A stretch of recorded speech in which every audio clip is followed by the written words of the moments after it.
الحمد لله وكفى وسلام على عباده الذين اصطفى أما بعد فأعوذ بالله من الشيطان الرجيم بسم الله الرحمن الرحيم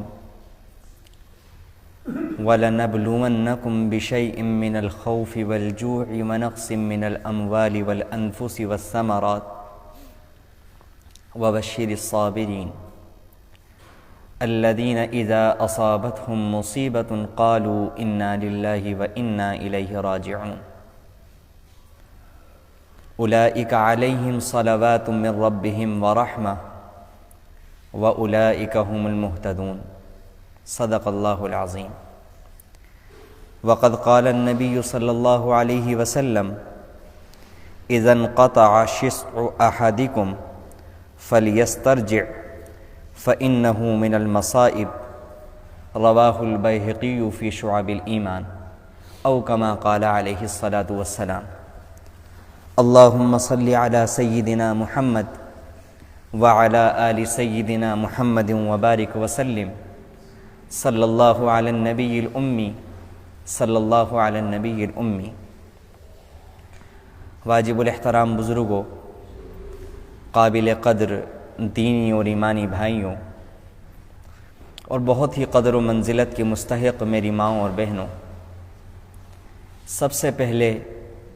میں اور آپ مل کر اللہ تعالیٰ کے حضور شکر کریں کہ ہمارے اتنے سارے گناہوں کے باوجود، اتنی ساری ہماری نافرمانیوں کے باوجود اللہ تعالیٰ کی رحمتیں ہر وقت ہر دن کسی نہ کسی شکل میں ہمارے اوپر آج بھی برستی رہتی ہیں. انہی نعمتوں میں سے ایک نعمت یہ بھی ہے کہ ہمارے ہر طرح کے گناہ کے باوجود اللہ تعالیٰ جمعے کے دن ہر مسلمان کو کسی نہ کسی درجے میں کچھ نہ کچھ کرنے کی ضرور توفیق مرحمت فرماتے ہیں. اسی کا اثر ہے کہ الحمدللہ جمعے کے دن فجر کی نماز میں اور دنوں کے مقابلے میں نمازیوں کی کثرت ہوتی ہے، اور الحمدللہ جمعے کی نماز میں تو اکثر مسلمان موجود ہوتے ہیں، چاہے وہ پورے ہفتے میں کوئی بھی نماز نہ ادا کریں، لیکن جمعے کے دن اپنے لیے مسجد میں حاضری کو ہر مسلمان نے الحمدللہ آج بھی اپنے لیے لازم کیا ہوا ہے. یہ اللہ کی طرف سے وہ خصوصی توفیق ہے، اس میں ہمارا کوئی کمال نہیں ہوتا. اگر اللہ کی طرف سے جمعے کے دن یہ خصوصی انتظام نہ ہوتا تو ہمارے اعمال اور ہماری حالت تو کچھ ایسی ہے کہ ہم شاید جمعے کے دن بھی جمعہ پڑھنے کے لیے مسجد میں نہیں آتے. یہ اللہ کی طرف سے خصوصی انتظام ہے جمعے کے دن کہ ہر مسلمان کی طبیعت اندر سے کرتی ہے کہ نہیں، مجھے جمعہ نہیں چھوڑنا، مجھے جمعے کی نماز پڑھنی ہے. کسی نہ کسی درجے میں الحمدللہ آج بھی کچھ نہ کچھ اہتمام ہوتا ہے. جمعے کے دن غسل کیا جاتا ہے، اپنے پاس جو اچھے کپڑے ہوتے ہیں وہ استعمال کیے جاتے ہیں، خوشبو لگائی جاتی ہے، کسی نہ کسی درجے میں سنتوں پر عمل کرنے کی کوشش کی جاتی ہے. اس پر میں اور آپ اللہ رب العزت کا جتنا شکر ادا کریں اتنا کم ہے. اور اسی کے ساتھ ساتھ ایک کوشش کرتے چلیں اور ہر جمعے اس کا اہتمام کریں اور اپنا جائزہ لیتے رہیں، اور کوشش یہ ہونی چاہیے کہ ہمارا ہر آنے والا جمعہ گزرے ہوئے جمعے سے بہتر ہو. درود شریف کے اعتبار سے، اللہ کی یاد کے اعتبار سے، نماز کی حالت کے اعتبار سے، معاملات کے اعتبار سے، زبان کے استعمال کے اعتبار سے، ہر اعتبار سے ہر جمعے کے دن ہم میں سے ہر شخص کو چاہیے کہ اپنا جائزہ لے کہ پچھلے جمعے تک میری کیا حالت تھی، اس ہفتے میں یہ جو ایک ہفتہ گزرا ہے، اب جو آئندہ جمعہ آیا ہے، اس میں میری کچھ حالت بہتر ہوئی یا حالت اس سے بری ہوئی ہے. اگر بری ہو تو پھر ہمت باندھیں اور عہد کریں کہ انشاءاللہ آئندہ آنے والے جمعے تک اب ہم اپنی حالت کو بہتر بنائیں گے، اور اللہ تعالیٰ سے استغفار کریں، معافی مانگیں، اور اگر بہتر ہوئی ہے تو اللہ کا شکر ادا کریں اور مزید بہتر بنانے کی کوشش کریں. بہرحال گزشتہ جمعے اسی والی آیت کو تلاوت کیا تھا، اور یہ مضمون بیان کیا گیا تھا کہ اللہ تعالیٰ جب اپنے بندوں سے بے انتہا محبت کرتے ہیں تو پھر ان پر مصیبتیں کیوں بھیجتے ہیں. تو اپنے پورے بیان کے اندر قرآن و حدیث کی روشنی میں یہ ثابت کرنے کی کوشش کی تھی کہ اللہ تعالیٰ اپنے بندوں پر مصیبتیں اس لیے بھیجتے ہیں تاکہ میرے بندے بیدار ہوں اور میری طرف آ جائیں اور مجھ سے تعلق میں جو کمزوری آئی ہے اپنی اس کمزوری کو دور کر لیں اور مجھ سے تعلق مضبوط کر لیں اور پھر ان کی یہ مشکلیں ختم ہو جائیں۔ دین اسلام چونکہ بہت کامل اور اکمل ہے اور گزشتہ جمعے وقت کی کمی کی وجہ سے یہ مضمون آدھا رہ گیا تھا، ممکن ہے شاید اس سے یہ سمجھ میں آیا ہو کہ پھر تو اس کا مطلب یہ ہے کہ اگر کوئی مصیبت آ جائے، کوئی حالت آ جائے تو پھر انسان بس ہاتھ پر ہاتھ رکھ کر بیٹھ جائے اور یہ سوچے کہ اللہ تعالیٰ کی طرف سے آئی ہے اور پھر یہ کچھ وقت کے بعد جب اللہ تعالیٰ کو منظور ہوگا چلی جائے گی۔ جب ہمارے سامنے یہ بات آ گئی کہ مصیبت اللہ کی طرف سے آتی ہے اور دین اسلام نہایت کامل اور مکمل ہے، تو اسلام نے ہمیں یہاں بھی تنہا نہیں چھوڑا کہ جب مصیبت آئے گی اس وقت ہمیں کیا کرنا ہے۔ گزشتہ جمعے اس کا بیان تھا کہ مصیبت کیوں آتی ہے۔ آج مجھے یہ گفتگو کرنی ہے کہ جب ہمارے اوپر مصیبت آئے، کسی بھی طرح کی پریشانی آئے، کسی بھی طرح کا غم آئے، کسی بھی طرح کی حالت آئے، تو اس وقت ہم کس طرح سے اللہ رب العزت کے سامنے اپنے آپ کو پیش کریں۔ قرآن و حدیث نے جو طریقہ بیان کیا ہے،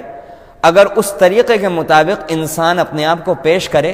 تو اللہ کے نبی علیہ الصلاۃ والسلام کی پیشین گوئی کے مطابق صرف یہی نہیں کہ وہ مصیبت دور ہوگی، بلکہ اللہ کے نبی علیہ الصلاۃ والسلام فرماتے ہیں کہ اس مصیبت کے بدلے اللہ رب العزت نہایت شاندار راحت نصیب فرمائیں گے، اور حدیث کے الفاظ یہ ہیں کہ اللہ تعالیٰ اتنا دیں گے کہ بندہ راضی اور خوش ہو جائے گا۔ اتنا شاندار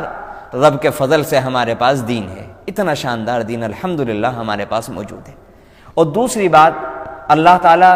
بندوں سے محبت کرنے کے باوجود ان پر حالات کیوں بھیجتے ہیں، اس میں ایک اور مصلحت ہے جو قرآن و حدیث میں بیان کی گئی ہے، ایک اس کو بھی بیان کرنا ہے۔ یہ دو چیزیں آج انشاءاللہ بیان کی جائیں گی۔ اللہ رب العزت سے ہم سب مل کر دعا کریں کہ اللہ رب العزت اس کو صحیح بیان کرنے کی توفیق نصیب فرمائے، اور پھر ان باتوں پر مجھے بھی اور آپ سب کو بھی عمل کرنے کی توفیق نصیب فرمائے۔ سب سے پہلے ہم اس پر غور کریں کہ قرآن کریم میں اللہ تعالیٰ نے فرمایا ہم تمہیں آزمائیں گے۔ گزشتہ جمعے بیان کیا گیا تھا، خوف کے ذریعے، بھوک کے ذریعے، کبھی مالوں میں کمی کر کے، کبھی موتوں کے ذریعے، کبھی پھلوں میں کمی کر کے۔ تو یہ انسان کسی کا امتحان اور آزمائش اس وقت لیتا ہے جب اس کو اس کی حالت کا اندازہ نہیں ہوتا۔ یہاں کسی اللہ کے بندے کو یہ غلط فہمی نہ ہو جائے کہ اللہ تعالیٰ کو ہمارے حال کے جاننے کے لیے ہمارے امتحان لینے کی ضرورت ہے۔ اللہ تعالیٰ اس سے منزہ اور پاک ہے۔ اللہ تعالیٰ ہماری ہر حالت کو جانتے ہیں۔ اللہ تعالیٰ فرماتے ہیں کہ اللہ تعالیٰ تو اس وقت کو بھی جانتا ہے، ہوا اعلم بکم اذ انشأکم من الارض واذ انتم اجنۃ فی بطون امہاتکم، جب تم اپنی ماں کے پیٹ میں تھے، باہر کوئی وجود بھی نہیں تھا، باہر والوں کو پتہ بھی نہیں تھا لڑکا ہوگا یا لڑکی ہوگی، کیسا ہوگا، کیسی ہوگی۔ اللہ تعالیٰ کہتے ہیں میں تو تمہیں اس وقت بھی جانتا تھا، جب تمہیں زمین سے پیدا کیا اس وقت بھی میں تمہیں جانتا تھا۔ تو اللہ رب العزت تو بندے کی ہر حالت کو جانتے ہیں۔ یہ والی آزمائش، امتحان کی یہ والی صورت اس آیت میں مراد نہیں ہے، بلکہ یہ والی صورت مراد ہے کہ کبھی کبھی کوئی بڑا اپنے چھوٹے کا اس وجہ سے امتحان لیتا ہے تاکہ چھوٹے کو اس بات پر اطمینان ہو جائے کہ ہمارے بڑے کا ہمارے ساتھ یہ جو رویہ ہے یہ انصاف پر مبنی ہے۔ کبھی کبھی انسان کو یہ غلط فہمی ہو جاتی ہے کہ میں نمازیں بھی پڑھ رہا ہوں، میں یہ والا کام بھی کر رہا ہوں، پھر میرے اوپر مصیبت کیوں ہے؟ تو اللہ تعالیٰ نے اس آیت کے ذریعے سے اس بات کا جواب دیا کہ تمہارے اوپر یہ والی جو مصیبت لائی گئی ہے، تمہارے اوپر یہ والی جو حالت لائی گئی ہے، اس کے اندر یہ مقصود ہے تاکہ تمہارے اوپر اپنا حال کھل جائے کہ تم اللہ تعالیٰ کے فیصلے پر کس حد تک راضی ہو۔ اور یہ جو ہمارے ذہن میں غلط فہمی ہو جاتی ہے کہ ہم تو بہت شاندار ایمان والے، ہمارا تو بہت شاندار ایمان ہے، ہم تو بہت بڑے دیندار ہیں، ہم تو بہت اچھے اعمال والے ہیں، تو اللہ تعالیٰ یہ والی آزمائشوں کے ذریعے سے ہماری حالت کو ہمارے سامنے بھی اور مزید اور لوگوں کے سامنے ظاہر فرماتے ہیں کہ جو بندہ جتنے صبر کا مظاہرہ کرتا ہے تو وہ اللہ تعالیٰ کی تقدیر پر، اللہ کے فیصلے پر اتنا راضی ہے، اور جو ذرا سی حالت آتے ہی اللہ کی شکایت کرنے لگے، بے صبری کا مظاہرہ کرنے لگے، اس کی زبان سے ناشکری کے کلمات نکلنے لگے، یا اس کا عمل ایسا ہونے لگے کہ وہ دین کے خلاف کرنے لگے، دین پر عمل کرنا چھوڑ دے حالت آتے ہی، تو یہ والی حالت اس کی کڑی کھول دیتی ہے اس کے اس دعوے کی کہ وہ اللہ سے بڑی محبت کرتا ہے اور وہ بڑا دیندار۔ اللہ تعالیٰ اس لیے آزماتے ہیں، اس کے بعد قرآن کہتا ہے بشیء من الخوف، اللہ تعالیٰ تھوڑا سا خوف بھیجتے ہیں، تھوڑے سے بھوک کے حالات. یعنی یہ جو حالتیں ہیں یہ اللہ تعالیٰ فرماتے ہیں کہ اللہ تعالیٰ اپنے بندوں کو تھوڑا سا آزماتے ہیں، پورا نہیں آزماتے. نہایت آسان ہے اس کا سمجھنا. مثال کے طور پر دنیا میں کینسر کا مرض بھی پایا جاتا ہے، تو اللہ تعالیٰ کا سب چیزوں کے ذریعے سے آزماتے تو بندے پر کینسر بھی مسلط کرتے، ٹی بی کی بیماری بھی پائی جاتی ہے وہ بھی مسلط کرتے. اللہ تعالیٰ نے مجھے اور آپ کو دنیا کے لاکھوں امراض سے محفوظ کیا، اس سے نہیں آزمایا. کبھی کبھی کوئی چھوٹی موٹی بیماری الحمدللہ ہم لوگوں کے اندر پائی جاتی ہے، کبھی سر کا درد ہو گیا، کبھی کوئی بخار ہو گیا، کبھی کوئی ہڈی کے اندر کوئی بات ہو گئی، کبھی پیٹ کے اندر درد ہو گیا، چھوٹے موٹے مرض پائے جاتے ہیں. انسان جاتا ہے ڈاکٹر سے دوائی لیتا ہے، فضل ربی ہوتا ہے اور شفا ہو جاتی ہے. اللہ نے لاکھوں امراض سے ہماری اور ہماری نسلوں کی حفاظت فرمائی ہے، لاکھوں امراض سے. اسی طرح بھوک مری کیسے کہتے ہیں، اس کا ہمارے ہاں کوئی تصور نہیں ہے، اور اللہ کرے کہ کبھی ہمیں اس کا تجربہ بھی نہ ہو. اللہ ہماری اور ہماری نسلوں کی اس سے حفاظت فرمائے. ہمارے ایمان اتنے مضبوط نہیں ہے کہ ہم اس پر ثابت قدم رہ سکیں. تو اللہ تعالیٰ فرماتے ہیں کہ تھوڑی تھوڑی سی آزمائش آتی ہیں، پوری آزمائشیں نہیں آتی. پوری آزمائشوں کے سامنے تو ہم ٹک بھی نہیں سکتے. اس کے بعد اللہ تعالیٰ فرماتے ہیں وبشر الصابرین، ان لوگوں کو کہ جب ان کے ساتھ یہ والے حالات آئیں گے، اللہ تعالیٰ ان آزمائشوں سے دوچار کریں گے، تو اس وقت انسان کیا کرے؟ تو اللہ تعالیٰ فرماتے ہیں ایسے لوگوں کو جو اس وقت صبر کریں، جم جائیں، اللہ تعالیٰ کی فیصلے کے اوپر، اللہ کی تقدیر کے اوپر راضی ہو جائیں، اور کوئی ایسا عمل نہ کریں، زبان سے کوئی ایسا جملہ نہ نکالیں کہ جس سے یہ ظاہر ہوتا ہو کہ یہ بندہ اللہ کے اس فیصلے سے خوش نہیں ہے.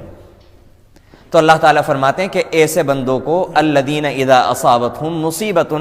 کہ ان صبر کرنے والوں کو خوشخبری دے دیجئے جن کی یہ حالت ہے کہ جب ان کو کوئی مصیبت پہنچتی ہے، الذین اذا اصابتہم مصیبہ، جب ان کو کوئی مصیبت پہنچتی ہے، قالوا انا للہ، تو وہ کہتے ہیں انا للہ و انا الیہ راجعون. کیا ہوگا جب کوئی بندہ مصیبت کے وقت میں یہ کلمہ پڑھے گا؟ اللہ تعالیٰ فرماتے ہیں یہی تو ہیں وعلیہم صلوات من ربہم ورحمہ، کہ جن کے اوپر ان کا رب اپنی خصوصی رحمتیں نازل کرے گا، ورحمت، اور عمومی رحمتیں بھی نازل کرے گا. 3 انعام اللہ تعالیٰ نے ایسے صبر کرنے والوں کے اوپر نازل کرنے کا وعدہ فرمایا. قرآن گارنٹی لیتا ہے اس بات کی. اللہ تعالیٰ مہر لگاتے ہیں ایسے آدمی کے لیے ان 3 چیزوں کے ملنے کی کہ جو مصیبت کے وقت میں انا للہ و انا الیہ راجعون پڑھے، اللہ تعالیٰ فرماتے خصوصی رحمت نازل کروں گا، صلوات، ورحمہ، عمومی رحمت بھی نازل کروں گا، وَأُولَئِكَ هُمُ الْمُهْتَدُونَ، اور اللہ تعالیٰ فرماتے ہیں یہی تو وہ لوگ ہیں کہ جو ہدایت یافتہ ہیں، یہ سیدھے راستے پر چل رہے ہیں، اپنے پروردگار کی خوشنودی کی طرف چل رہے ہیں. یہ 3 انعام اللہ کی طرف سے ہیں. اب یہاں پر ایک سوال ہوتا ہے کہ یہ تو بڑا آسان ہے کہ کسی کو مصیبت آئی، اس نے انا للہ و انا الیہ راجعون پڑھ لیا، چند سیکنڈ لگے اور اتنا بڑا انعام. یہ تو بات سمجھ میں نہیں آتی. حکیم الامت مولانا اشرف علی تھانوی رحمۃ اللہ علیہ نے اپنی تفسیر بیان القرآن کے اندر اس آیت کی تفسیر کے اندر یہ بات لکھی ہے کہ اس سے مراد یہ ہے کہ بندہ دل سے سمجھ کر انا للہ و انا الیہ راجعون پڑھے. سمجھ کر بھی نہیں، دل سے سمجھ کر. اس لیے ہمیں سمجھ لینا چاہیے کہ انا للہ و انا الیہ راجعون کا کیا مطلب ہے. یہ صرف تنہا ایک کلمہ تو نہیں ہے کہ ایک کلمہ پڑھا اور یہ ساری کی ساری برکتیں، یہ ساری کی ساری رحمتیں نازل ہو گئیں. نہیں، قرآن کی حقیقت یہ ہے کہ جیسے حکیم الامت مولانا اشرف علی تھانوی رحمۃ اللہ علیہ نے لکھا کہ اس آیت کو انسان پڑھے اور دل سے سمجھ کر دل کی گہرائیوں سے پڑھے. اس کا کیا مطلب ہے؟ انا للہ، ہم اللہ کے ہیں، اللہ ہمارا مالک ہے، اور ہم اللہ کے مملوک ہیں، ہم اللہ کے بندے ہیں، ہم اللہ کے غلام ہیں. کہنا بڑا آسان ہے کہ ہم اللہ کے بندے ہیں، ہر بندہ کہتا ہے میں اللہ کا بندہ ہوں. لیکن اس کا امتحان اس وقت ہوتا ہے کہ جس وقت گھر میں اللہ نہ کرے لیکن ہر کسی کے ساتھ یہ معاملہ پیش آنا ہے کہ گھر میں کسی کا انتقال ہوتا ہے، تو اس وقت بندہ اپنے عمل سے کیا ظاہر کر رہا ہے؟ اگر اس کی زبان سے نکل رہا ہے کہ اللہ نے میرے ساتھ برا کیا، کاش اس کی جگہ یہ ہو جاتا، اس کی جگہ یہ ہو جاتا، اس کو موت دے دی جاتی، اس کو موت دے دی جاتی، اس کی جگہ مجھے بلا لیتے، اس طرح کے جملے ادا کرتا ہے، اللہ کو مشورے دے رہا ہے کہ گویا کہ اللہ نے یہ صحیح فیصلہ نہیں کیا، اس کو بلا لیتا. میری نظر میں وہ اللہ کو رائے دے رہا ہے کہ اللہ مجھے بلاتے، اس کو نہ بلاتے. الامان والحفیظ. کبھی کبھی ہمیں معلوم نہیں ہوتا ہم کیا کہہ رہے ہیں. انسان جذبات میں کہہ رہا ہے کہ کاش اس کی جگہ مجھے بلا لیتے. ہم اللہ کو مشورہ دے رہے ہیں کہ اللہ نے اس کو بلا کر صحیح نہیں کیا، اس کی زیادہ ضرورت تھی زمین پر، اس کی جگہ مجھے بلا لیا جاتا اور اس کو باقی رکھا جاتا۔ انسان کہتا تو محبت میں ہے، لیکن اللہ کو یہ جملہ بڑا ناگوار گزرتا ہے اور بڑا بھاری پڑتا ہے یہ انسان کے اوپر۔ وہ تو ہو گیا جو ہونا تھا، وہ تو انسان واپس نہیں آنے والا، لیکن اس انسان کے اوپر جو اس جملے کے نتیجے میں ثمرات اور اثرات ظاہر ہوتے ہیں، وہ انسان کے اوپر پھر بعد میں بہت بھاری گزرتے ہیں۔ اس لیے اس جملے کو نہایت سمجھ لیں اور سمجھ کر دل کی گہرائیوں سے ہر مصیبت کے وقت اس جملے کو ادا کرنے کی کوشش کریں۔ انا للہ، ہم اللہ کے مملوک ہیں، ہم اللہ کے بندے ہیں، وہ ہمارا مالک ہے۔ اگر میں آپ میں سے کسی کے پاس کوئی امانت رکھواؤں اور پھر اس امانت کو کسی وقت جب مجھے ضرورت ہو میں آپ سے جا کر کے مطالبہ کروں کہ آپ مجھے میری امانت دے دیں، اور آپ شکایت کرنے لگیں کسی سے بھی کہ یہ کیسے عجیب و غریب آدمی ہیں، انہوں نے 30 سال 40 سال ایک امانت میرے پاس رکھوائی، آج آ کر کے اچانک سے مطالبہ کرتے ہیں کہ میری امانت دے دو، یہ کیسے بیوقوف آدمی ہے، کیسے عجیب و غریب بدتمیز آدمی ہے، انہوں نے اپنی امانت مانگ لی۔ تو ہر انسان، سمجھدار انسان آپ سے یہ کہے گا کہ اللہ کے بندے، اس کے اندر برا ماننے والی کون سی بات ہے؟ جب ان کی امانت ہے، یہ اس چیز کے مالک ہیں، تو ان کی مرضی، آدھی رات کو ضرورت پڑے گی آدھی رات کو مانگیں گے، دن میں ضرورت پڑے گی دن میں مانگیں گے، جب تک ان کی خوشی تھی، ان کی مرضی تھی، 20 سال 30 سال 1 دن 2 دن 50 سال 60 سال انہوں نے ہمارے پاس رکھا، آپ کو دیے رکھا، جب ان کی مرضی ہوئی بلا لیا۔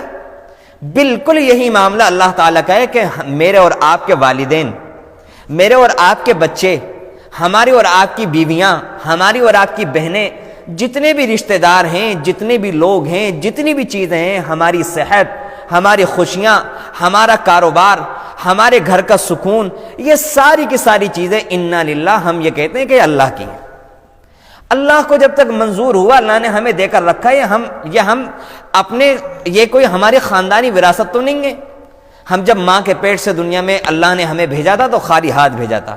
ننگے بدن کے ساتھ بھیجا تھا، کپڑا بھی نہیں لے کر آئے تھے، کچھ بھی نہیں لے کر آئے۔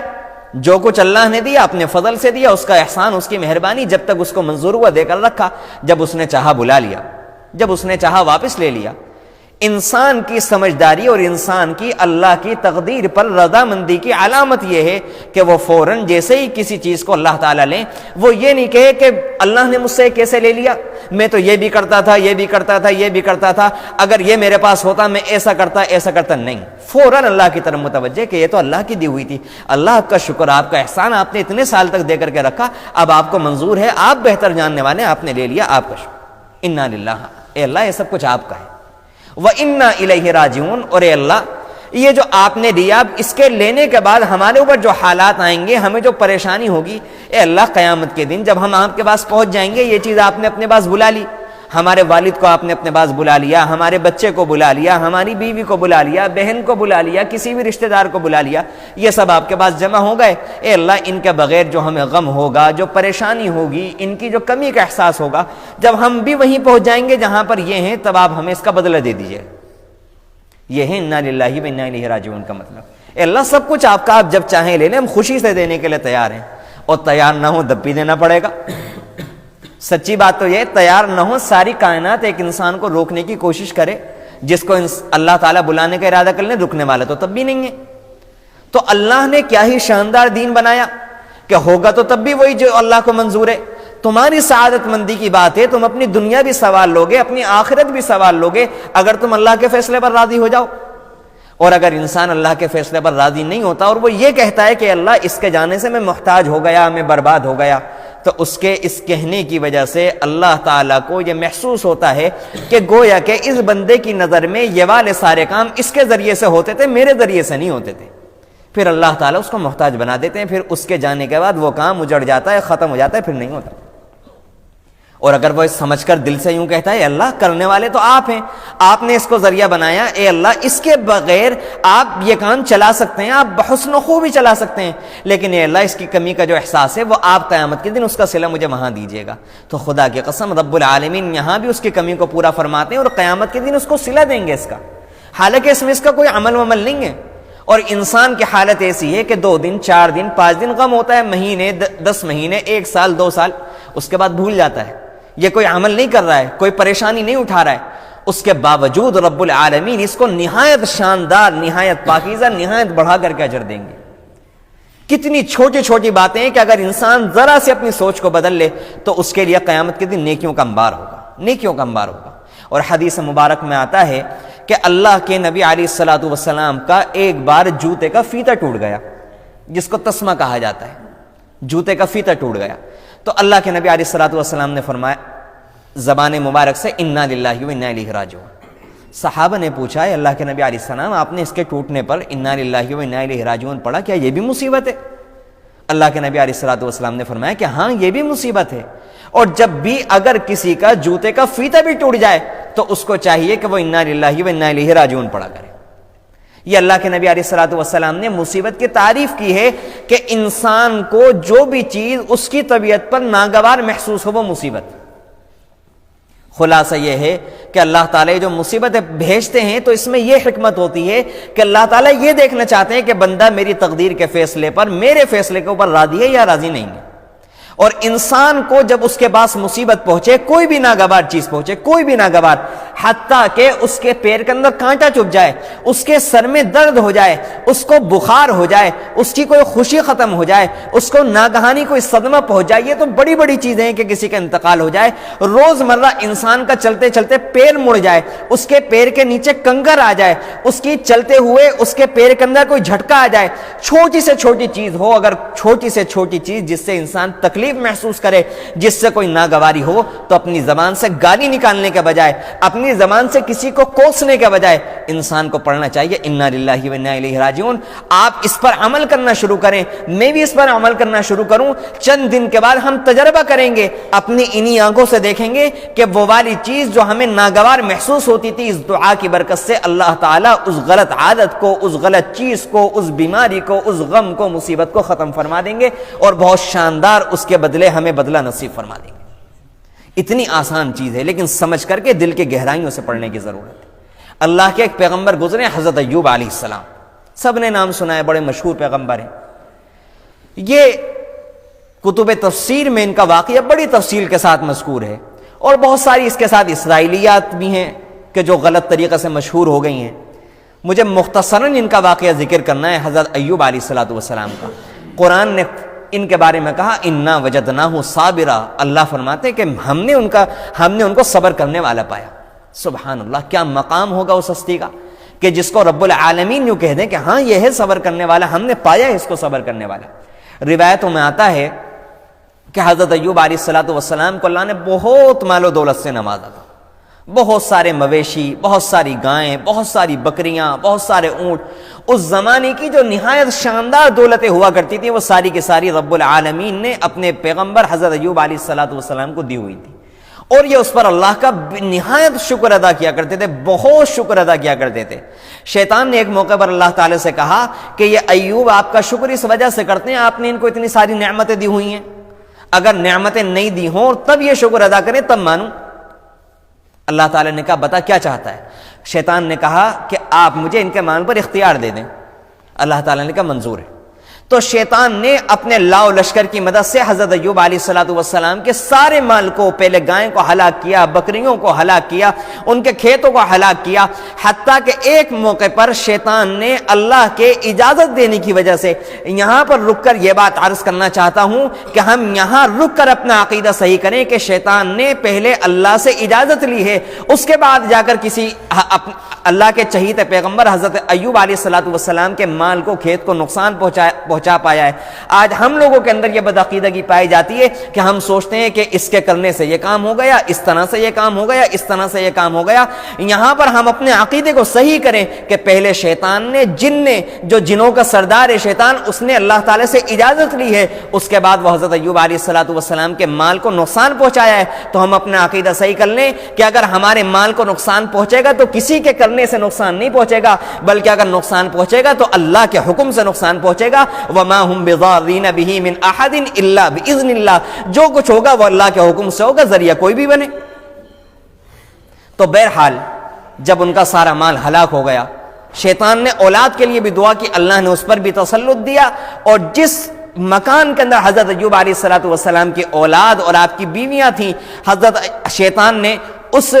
گھر کی دیواروں کو ڈھا دیا اور اس کی چھت کو بھی ختم کر دیا، اور وہ چھت اور وہ دیواریں حضرت ایوب علیہ السلام کی اولاد پر آ کر کے گنی، اور ساری کی ساری اولاد اللہ کے حکم سے اللہ کو پیاری ہو۔ پھر شیطان حضرت ایوب علیہ السلام کے پاس آتا ہے اور کہتا ہے کہ کاش اس وقت تم نے اپنی اولاد کو دیکھا ہوتا کہ جب ان کا پیٹ پھٹ گیا تھا اور ان کی اتڑیاں باہر آ گئی تھیں، جب ان کے دماغ میں سے بھیجا نکل کر کے باہر آ گیا تھا، اور اس نے منظر کشی کرنی شروع کی کہ کسی طرح اللہ کے پیغمبر حضرت ایوب علیہ السلام کی زبان بہک جائے اور کوئی بے صبری کا جملہ نکل جائے۔ حضرت ایوب علیہ السلام اس وقت کہتے ہیں کہ رب العالمین نے مجھے دیا تھا، اس نے لے لیا، اس کی مرضی، اس کی مصلحت، اور نماز کے اندر مشغول ہو گئے اور اللہ کا شکر ادا کرتے رہے۔ یہ ہوتا ہے صبر، یہ ہے اللہ کی تقدیر پر رضا، کہ مالک جو کچھ آپ نے دیا، جب تک دیا ہم نے شکر ادا کیا، اور جب آپ نے لے لیا جب بھی آپ کا شکر۔ روایت میں آتا ہے کہ پھر شیطان نے دعا کی کہ اللہ ان کے جسم پر بھی مجھے اختیار دیجئے۔ اللہ کے حکم سے حضرت ایوب علیہ السلام کے جسم کے اندر ایک خطرناک قسم کی بیماری ہوئی، اور روایتوں میں آتا ہے کہ بڑے بڑے آبلے پڑ گئے، بڑے بڑے زخم ہو گئے، دانے ہو گئے۔ حضرت ایوب علیہ السلام نے اپنے ناخنوں سے کھجانا شروع کیا حتیٰ کہ ناخن ٹوٹ گئے۔ پھر روایتوں میں آتا ہے جو جس ٹاٹ پر لیٹے ہوئے تھے اس ٹاٹ سے کھجانا شروع کیا، وہ ٹاٹ بھی ختم ہو گیا۔ پھر سنگ ریزوں سے کھجانا شروع کیا، سنگ ریزوں سے کھجاتے کھجاتے گوشت ختم ہو گیا، اور عجیب و غریب صورتحال ہو گئی۔ بڑی سخت ترین آزمائش تھی اللہ کی طرف سے اپنے چہیتے پیغمبر حضرت ایوب علیہ السلام کی۔ ایک موقع پر جب بیوی نے یہ حال دیکھا، سارے لوگ کنارہ کش ہو گئے، صرف ایک بیوی نے ساتھ حضرت ایوب علیہ السلام کا نبھایا۔ ایک موقع پر بیوی کا دل بھر آیا اور انہوں نے اپنے چہیتے شوہر اور وقت کے پیغمبر حضرت ایوب علیہ السلام سے یہ التجا کی کہ آپ اپنے رب سے دعا کر لیجئے کہ آپ کی یہ بیماری ختم ہو جائے، آپ کا جسم پہلے جیسا ہو جائے، آپ کو صحت نصیب ہو جائے۔ سنیے، دل کے کانوں سے سنیے کیا جواب دیا اللہ کے پیغمبر نے، اور اپنی حالت پر ہم غور کریں کہ ہماری زبان شکوے کرتے ہوئے نہیں تھکتی۔ اللہ کی اتنی ساری نعمتیں ہونے کے باوجود تھوڑا سا کاروبار کے اندر فرق پڑ جائے فوراً شکایت کہ کاروبار خراب ہو گیا، تھوڑی سی بیماری ہو جائے کہ آج یہ چیز ہے، تھوڑی سی غم کے حالات آ جائیں تو فوراً شکایت ہوتی ہے۔ حضرت ایوب علیہ السلام اتنی سخت ترین آزمائش کے باوجود اولاد ختم، بیویاں مر گئیں، ایک بیوی صرف زندہ ہیں، کھیت ختم، مویشی ختم، سب کچھ، جو اتنے مالدار تھے، یتیموں کی خدمت کیا کرتے تھے، غریبوں کے سہارا تھے، مسکینوں کے مسیحا تھے، وہ سارا کا سارا دور ختم ہو گیا، جسمانی صحت بھی ختم ہو گئی۔ جب بیوی خواہش کرتی ہیں تو اس کے بعد کہتے ہیں کہ میں اللہ سے دعا نہیں کروں گا، مجھے حیا محسوس ہوتی ہے۔ اللہ نے اپنی بیوی سے سوال کرتے ہیں کہ اللہ نے یہ جو ہمارے اوپر نعمتوں کا دور رکھا ہے کتنے سال تھا؟ بیوی نے جواب دیا 80 سال۔ تو کہنے لگے کہ میرے اوپر جو اللہ نے بیماری ڈالی اس کو کتنے سال ہوئے؟ بیوی نے کہا 3 سال۔ تو حضرت ایوب علیہ السلام کہنے لگے کہ اللہ نے نعمتوں کی بارش کی 80 سال، اور میں 3 سال میرے اوپر یہ حالات ہے، تو رب العالمین سے یہ کہوں کہ اللہ یہ حالات ختم کر دے، مجھے شرم آتی ہے۔ کم سے کم 80 سال تو میں اپنے پروردگار کا انتظار کروں۔ یہاں ہمیں سبق لینا چاہیے کہ اللہ نے ہماری پشتوں پر، ہمارے خاندانوں پر، ہماری نسلوں پر کتنے احسانات کیے۔ اللہ نے عزت دی، اللہ نے مجھے آپ کو کوڑی بننے سے بچایا، اللہ نے مجھے اور آپ کو جزام ہونے سے بچایا، اللہ تعالیٰ نے میرے اور آپ کے سر سے بال اڑنے سے بچایا، اللہ تعالیٰ نے مجھے اور آپ کو اندھا ہونے سے بچایا، اللہ نے مجھے اور آپ کو بہرا ہونے سے بچایا، گونگا ہونے سے بچایا، لنگڑا ہونے سے بچایا، غریب ہونے سے بچایا، بغیر گھر کا ہونے سے بچایا، اللہ تعالیٰ نے یتیم اور مسکین ہونے سے بچایا، اللہ نے ٹی بی کی بیماری سے بچایا، اللہ نے کینسر کی بیماری سے بچایا، اللہ نے جسم کے اندر کیڑے پڑنے سے بچایا۔ رب العالمین نے ہزاروں لاکھوں نعمتیں میرے اور آپ کے اوپر بارش کی ہے نعمتوں کی، اس کے باوجود ذرا سے حالات آتے ہی ہم اللہ کے فیصلے پر ناراضگی کا اظہار کرتے ہیں، شکوے شکایت کرتے ہیں۔ اس واقعے کو سامنے رکھ کر ہمیں اللہ تعالیٰ سے کے سامنے نیاز مندی کا اظہار کرنا چاہیے، اور شکوے شکایت کرنے کے بجائے اللہ کا شکر ادا کرنا چاہیے، اور صبر کا مظاہرہ کرنا چاہیے، اور انا للہ و انا الیہ راجعون پڑھنا چاہیے۔ اللہ کے نبی علیہ السلام کی زندگی میں غور کر لیں۔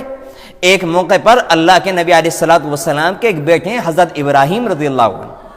یہ مکے سے دور رہا کرتے تھے۔ مکے کا کلچر یہ تھا کہ وہاں پر جب بچہ پیدا ہوتا تھا تو پرورش کے لیے باہر بھیجا جاتا تھا، جیسا کہ اللہ کے نبی علیہ السلام کو بھی مکے سے باہر بھیجا گیا تھا۔ ایک موقع پر آپ کی جو دایا تھیں حضرت ابراہیم رضی اللہ عنہ کی، وہ اطلاع بھجواتی ہیں کہ آپ کے صاحبزادے نہایت بیمار ہیں، آپ مزاج پرسی کے لیے تشریف لائیں۔ اللہ کے نبی علیہ السلام تشریف لے جاتے ہیں، اور آپ کے بچوں کا، لڑکوں کا انتقال ہوا کرتا تھا۔ حضرت ابراہیم رضی اللہ عنہ کی طبیعت خراب ہے، اور روایتوں میں آتا ہے کہ حضرت ابراہیم رضی اللہ عنہ سامنے ہیں۔ اس وقت یہ جو ڈاکٹروں کا نظام ہے، ہاسپٹلوں کا جو نظام ہے، یہ نہیں ہوا کرتا تھا، ہر کسی کو معلوم ہے۔ اس وقت حضرت ابراہیم رضی اللہ عنہ اللہ کے نبی کے سامنے ہیں، اور نرینہ اولاد سے تو ہر اولاد سے محبت ہوتی ہے، وہ بیٹا ہو یا بیٹی ہو، اور اگر کسی انسان کی ایسی حالت ہو کہ اس کے بیٹوں کا انتقال ہو جاتا ہو اور ایک بیٹا سامنے رکھا ہوا ہو اور اس کی نہایت حالت خراب ہو، اس وقت ایک باپ کے طور پر سوچیں، ایک ہم جیسا باپ ہوتا ہے اور ایک اللہ کے نبی جیسا باپ کہ جس کو ان سے بھی اتنی محبت تھی جن سے ان کا نسب کا کوئی تعلق نہیں تھا، اپنی امت کے لیے راتوں کو اٹھ اٹھ کر رویا کرتے تھے۔ اس انسان کو، اس اللہ کے بندے کو اپنی سگی اولاد سے کتنی محبت ہوگی، وہ اپنی سگی اولاد کے لیے کیسا تڑپا ہوگا، اور اللہ سے ہاتھ اٹھا کر خوب دعائیں کرتے ہیں کہ اللہ اس کو صحت دے دیجئے، اللہ اس کو صحت دے دیجئے، اللہ اس کو اچھا کر دیجئے، اللہ اس کو زندگی بخش دیجئے۔ آنکھوں سے آنسو جاری ہیں، آنکھوں سے آنسو کی لڑیاں ٹپک رہی ہیں، آنسو بہہ رہے ہیں، اس کے باوجود اللہ کا حکم آتا ہے اور اللہ کو منظور نہیں تھا اپنے چہیتے اور لاڈلے پیغمبر کی، جن کے اشاروں سے چاند بھی دو ٹکڑے ہو گئے ایک موقع پر، اللہ تعالیٰ کو لیکن اس وقت یہاں پر دعا کو قبول کرنا منظور نہیں تھا۔ اللہ تعالیٰ حضرت ابراہیم رضی اللہ عنہ کو اپنے پاس بلا لیتے ہیں، تو روایتوں میں آتا ہے کہ ایک طرف تو گڑ گڑانا، ایک طرف آہو زاری کرنا، ایک طرف آنکھوں سے آنسوؤں کا بہنا، آنکھوں سے آنسوؤں کا جاری ہونا، لیکن جیسے ہی انتقال ہوتا ہے تو اللہ کے نبی علیہ الصلوۃ والسلام فوراً پڑھتے ہیں انا للہ و انا الیہ راجعون، کہ مجھے کوئی شکایت رب العالمین نے دیا تھا، اس نے لے لیا، پہلے بھی لیے تھے، اب بھی لے لیا، آگے لے گا، اس کی مرضی۔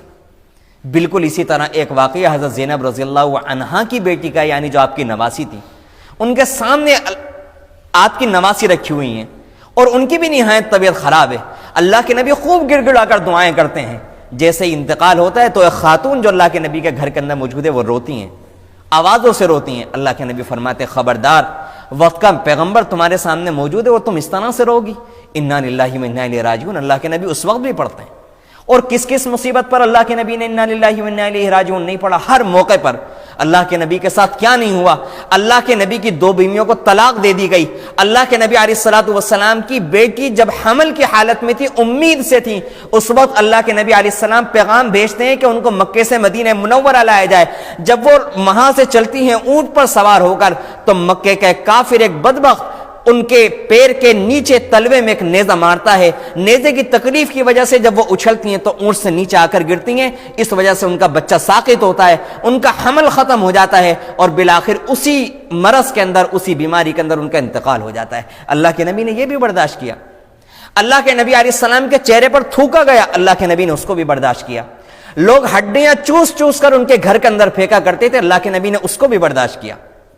اور قرآن نے اللہ کے نبی کو حکم دیا فَاصْبِرْ كَمَا صَبَرَ أُولُو الْعَزْمِ مِنَ الرُّسُلِ، آپ ایسے ہمت سے کام لیجئے، ایسا صبر کیجئے جیسا ہمت والے پیغمبر کیا کرتے تھے۔ اس کی تفسیر میں حضرت عبداللہ ابن مسعود رضی اللہ عنہ فرماتے ہیں کہ مجھے آج بھی وہ منظر یاد آتا ہے کہ اللہ کے نبی علیہ السلام واقعہ بیان کر رہے تھے کہ ایک نبی پر اس کے امتی، اس کی امت کے لوگ، اس پر ایمان نہ لانے والے، اس کو سچا نہ ماننے والے پتھر مار رہے تھے، اور اس کا چہرہ لہو لہان ہو گیا خون سے۔ وہ اس کے بعد بھی اللہ سے کہتا ہے اے اللہ ان کو معاف کر دیجئے، یہ میری قوم ہے، ان کو پتہ نہیں ہے میرا مقام کیا ہے۔ اللہ کے نبی نے حضرت عبداللہ ابن مسعود رضی اللہ عنہ آگے فرماتے ہیں کہ مجھے معلوم ہے، میرا خیال یہ ہے کہ اللہ کے نبی اپنا واقعہ بیان کر رہے تھے، یہ اللہ کے نبی کی حالت تھی۔ اور کئی غزوات میں ایسا پیش آیا کہ اللہ کے نبی کو لہو لہان کیا، اس کے بعد اللہ کے نبی علیہ الصلوۃ والسلام نے دعا کی اللہ یہ میری قوم ہے، نادان ہے، اسے معلوم نہیں ہے، اس کو معاف کر دیجیے۔ یہ اللہ کے نبی کی سیرت ہے جن کے میں اور آپ نام لیوا ہیں۔ ہمیں چاہیے کہ ہم کوئی بھی حالت آئے تو اس پر صبر کا مظاہرہ کریں اور دل کی گہرائیوں سے انا للہ و انا الیہ راجعون پڑھے۔ اور میں نے شروع میں حدیث مبارکہ پڑھی تھی اور اس کا ترجمہ بیان کیا تھا، اگر کوئی دل کی گہرائیوں سے سمجھ کر ہر مصیبت پر صبر کرے گا اور اللہ کے فیصلے پر راضی ہو جائے گا تو حدیث کے اندر آتا ہے کہ اللہ تعالیٰ اس کو اس کا بہترین بدلہ دیں گے اور اتنا دیں گے کہ وہ راضی ہو جائے گا۔ آخر میں ایک بات اور بیان کرنی ہے، وہ یہ کہ اللہ تعالیٰ اپنے بندوں پر اس وجہ سے بھی مصیبت بھیجتے ہیں، جیسا کہ میں نے شروع میں عرض کیا تھا، 2 باتیں بیان کرنی ہیں۔ ایک تو یہ بیان کرنی تھی کہ اللہ تعالیٰ کی تقدیر پر راضی رہنا چاہیے، اور اللہ تعالیٰ اس وجہ سے امتحان لیتے ہیں اپنے بندوں کا کہ یہ میرے فیصلے پر راضی ہیں یا نہیں۔ اور دوسری بات اس وجہ سے کہ اللہ تعالیٰ غم، حالات، پریشانیاں، قرض، بیماریاں، مصیبتیں یہ اس لیے بھیجتے ہیں کہ میں اور آپ اتنی لمبی لمبی، اتنی بڑی بڑی، آسمانوں سے بھی بڑی دعائیں کر لیتے ہیں کہ اللہ قیامت کے دن مجھے نبی کے ہاتھ سے جام کوثر نصیب فرمائیے گا، نبی کا پڑوس نصیب فرمائیے گا، آپ مجھے بلند مقام نصیب فرمائیے گا، جنت الفردوس نصیب فرمائیے گا۔ اور ہمارا عمل کیا ہوتا ہے؟ اس کو سننے کے بعد میرے اور آپ کے دل میں اگر ذرہ برابر ایمان ہوگا تو ہمیں لگے گا کہ یہ مصیبتیں بھیجنا اللہ کا پیار ہے۔ روایت میں آتا ہے کہ جب بندہ اتنی بلند دعائیں کر لیتا ہے اور اس کے عمل کی حالت اچھی نہیں ہے تو اللہ تعالیٰ اس پر مصیبت بھیجتے ہیں، کیونکہ اللہ نے اس کی وہ دعا قبول کر لی ہے۔ اور دنیا دار الاسباب ہے، دنیا دار الاسباب ہے، یہاں پر اسباب اختیار کرنے سے ہوتا ہے، بغیر اسباب کے کچھ نہیں ہوتا۔ تو اللہ تعالیٰ اس پر مصیبت بھیجتے ہیں، اللہ اس پر حالت بھیجتے ہیں، اللہ تعالیٰ پریشانی بھیجتے ہیں، اللہ تعالیٰ قرض میں مبتلا کرتے ہیں، اللہ تعالیٰ غم کے اندر مبتلا کرتے ہیں، اللہ تعالیٰ اس کی خوشیاں ختم فرماتے ہیں، اللہ تعالیٰ اس کی صحت کو ختم فرماتے ہیں، تاکہ جب یہ اس چیز کو برداشت کرے گا اور خوشی کے ساتھ برداشت کرے گا تو اس کے نامہ اعمال کے اندر نیکیاں درج کری جائیں گی، اور موت تک اس کو جب اس بھٹی سے گزارا جائے گا، اس کو ان مصائب سے گزارا جائے گا، تو جب یہ اللہ رب العالمین کے سامنے پیش ہوگا تو اس حال میں پیش ہوگا کہ اس کے نامہ اعمال کے اندر اتنی نیکیاں آ گئی ہوں گی کہ جن نیکیوں پر اللہ تعالیٰ ان نیکیوں کا بہانہ بنا کر یہ فیصلہ کر دیں گے کہ اس کی یہ والی دعا تھی میں نے قبول کر لی۔ یہ اللہ کا نظام ہے، میں اور آپ دعائیں کر لیتے ہیں، ان دعاؤں کے نتیجے میں اللہ رب العزت یہ بھیجتے ہیں۔ اللہ کا کتنا پیار ہے، اللہ کا کتنا بڑا پیار ہے، اللہ کی کتنی محبت ہے اپنے بندوں کے ساتھ۔ ہم نا سمجھی میں، کم عقلی میں جب مصیبت اور حالت آتی ہے تو اسباب کی طرف دوڑتے ہیں کہ اگر کاروبار میں کوئی حالت آئی اللہ اس وجہ سے بھیجتے ہیں، یہ میری طرف آئے گا، نمازوں کی پابندی کرے گا، ہم اور کاروبار میں لگ جاتے ہیں کہ اور محنت کریں گے اور دھوڑ دھوپ کریں گے۔ یہ ساری باتیں اپنی جگہ، لیکن اللہ کے دربار میں سجدہ کیے بغیر، اللہ کو منائے بغیر کبھی بھی کاروبار کے اندر ترقی نہیں ہونے والی، کبھی بھی انسان سکون کی زندگی نہیں گزار سکتا، کبھی بھی اس کو خوشی نصیب نہیں ہو سکتی۔ مال و دولت ہونا الگ بات ہے، زندگی میں سکون ہونا الگ بات ہے۔ اگر رات کو کوئی بھی انسان میٹھی نیند سونا چاہتا ہے، اگر سکون کی زندگی گزارنا چاہتا ہے، اگر دل سے خوشی کو محسوس کرنا چاہتا ہے، اگر رب العالمین کے سامنے کل قیامت کے دن اس حالت میں پیش ہونا چاہتا ہے کہ اس کو شرمندگی نہ ہو، اگر اللہ کے نبی کے سامنے اس حال میں پیش ہونا چاہتا ہے کہ اس کو غم کا سامنا نہ کرنا پڑے، اس کو شرمندگی کا سامنا نہ کرنا پڑے، تو اس کو چاہیے کہ اللہ کے ہر فیصلے کے اوپر راضی رہے، اور جب بھی کوئی مصیبت پیش آئے تو دل میں یہ خیال لائے کہ میری کون سی دعا ہوگی، نہیں معلوم اللہ کون سا بلند مقام مجھے دینا چاہتے ہیں جس کی وجہ سے اللہ نے میرے اوپر یہ حالت بھیجے، اور دل کی گہرائیوں سے فوراً کہے اے اللہ آپ کا شکر ہے، آپ نے یہ نعمت دی ہوئی تھی، آپ نے لے لی، آپ مجھے اس کا بہتر بدلہ نصیب فرما، اور دعا کے یہ الفاظ بھی پڑھے اللہم اجرنی فی مصیبتی واخلف لی خیرا منہا، اللہم اجرنی فی مصیبتی واخلف لی خیرا منہا، تو اللہ تعالیٰ اس کو بہترین بدلہ نصیب فرمائیں گے۔ اللہ تعالیٰ سے دعا ہے کہ اللہ تعالیٰ ہمیں صبر کرنے کی توفیق نصیب فرمائے، اللہ تعالیٰ ہمیں ہر حالت پر قرآنی تعلیمات پر عمل کرنے کی توفیق نصیب فرمائے، سنتوں کا اتباع کرنے کی توفیق نصیب فرمائے، جتنے بھی بیمار ہیں ان کی بیماری کو ختم فرمائے، سب پریشان حالوں کی پریشانیوں کو ختم فرمائے، رب العالمین ہمیں صحیح معنوں میں اپنا بندہ بننے کی توفیق نصیب فرمائے۔ آمین، وآخر دعوانا الحمدللہ رب